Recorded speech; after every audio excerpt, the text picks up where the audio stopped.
As the world grapples with the challenges of climate change, African nations are taking steps to strengthen their national parliaments for oversight in climate action.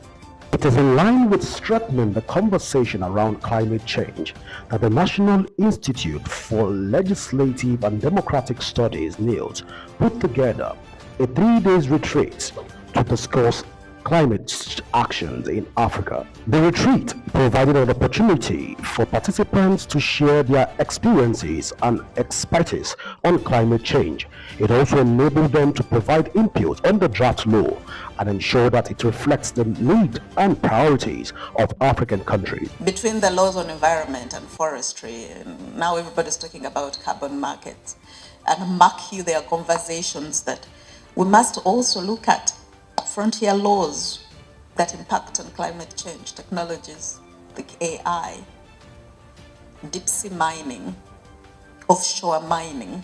All these are things to think about because they do have an impact on climate change, but also climate change is a transboundary issues. What are those transboundary issues that we can legislate for?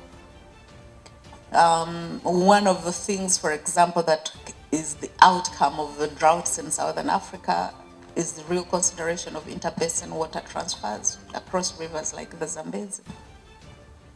The role we are all playing here in the next few days to develop this model law are really important.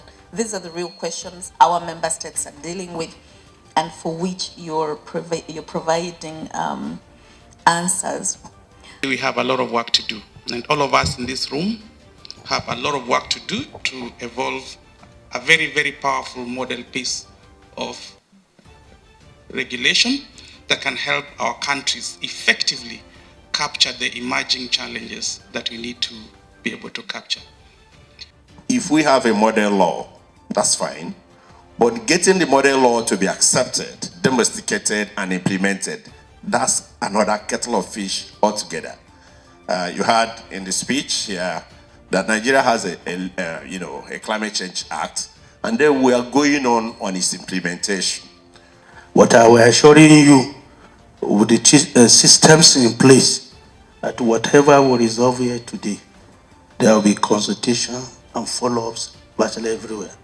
We have our clerks of our committees are here with us. After the discussion, the message will be passed across to our able speaker.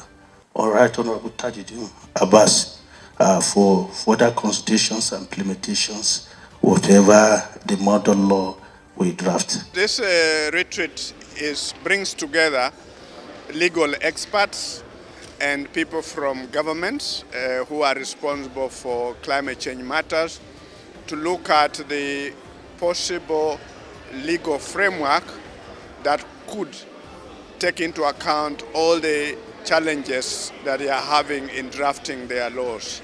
And so we do have a draft model climate change law, which will be able, once the legal experts here have gone through it and agreed upon, then we'll be able to see how to roll out in different countries across Africa.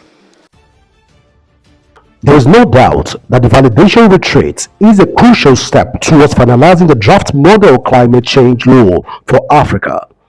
And once adopted, the law will provide a powerful tool for African countries to address the challenges of climate change and achieve their sustainable development goals.